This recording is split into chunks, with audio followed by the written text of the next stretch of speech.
ನೋಡೋಕೆ ಹೋಗಿದ್ವಲ್ಲ, ಅದಕ್ಕೆ ಅಲ್ಲಿ ಹೋದಾಗ ಏನೇನು ಮಾತಾಡಿದ್ರಿ ಏನು ಅಂತೆಲ್ಲ ಅದನ್ನು ಕೇಳೋಕ್ಕೆ ಕರೆಸಿದ್ರು.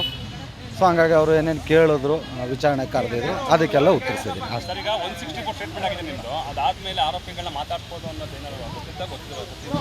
ಇಲ್ಲ, ಗೊತ್ತಿರಲಿಲ್ಲ ಸರ್. ಅದಕ್ಕೆ ಈಗ ಗೊತ್ತಿದ್ದರೆ ಮೋಸ್ಟ್ಲಿ ಹೋಗ್ತಿರ್ಲಿಲ್ಲ, ಅದಕ್ಕೆ ಕರೆದಿದ್ರು. ಈಗ ಅವ್ರು ಏನೇನು ಕೇಳಿದ್ದಾರೆ ಅದಕ್ಕೆಲ್ಲ ಉತ್ತರ ಕೊಟ್ಟಿದ್ದೀನಿ ಸರ್. ಇದರಲ್ಲಿ ಇನ್ವೆಸ್ಟಿಗೇಷನ್ ನಡೀತಿರೋದ್ರಿಂದ, ನಾನು ಒಬ್ಬ ಸಾಕ್ಷಿದಾರ ಆಗಿರೋದ್ರಿಂದ ಬೇರೆ ಏನು ಮಾತಾಡೋಕ್ಕಾಗಲ್ಲ. Thank you sir.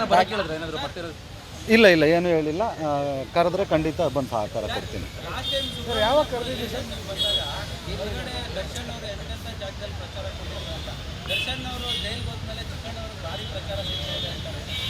ಈಗೇನು ಮಾತಾಡೋದು ಬೇಡ ಸರ್, ಅದು ಮಾತಾಡೋ ಟೈಮ್ ಅಲ್ಲ, ಮಾತಾಡೋಣ ಸರ್. ದರ್ಶನ್ ಅವ್ರು ಏನಾದ್ರು ಕರೆದಿದ್ರಾ ಅಥವಾ ನೀವೇ? ಇಲ್ಲ ಇಲ್ಲ ಸರ್, ಯಾರೂ ಕರೆದಿರಲಿಲ್ಲ. ನೆನ್ನೆ ಕೊಟ್ಟಿದ್ರು, ಇವತ್ತು 9 ಗಂಟೆಗೆ ಬರುತ್ತೆ. Thank you. Okay sir.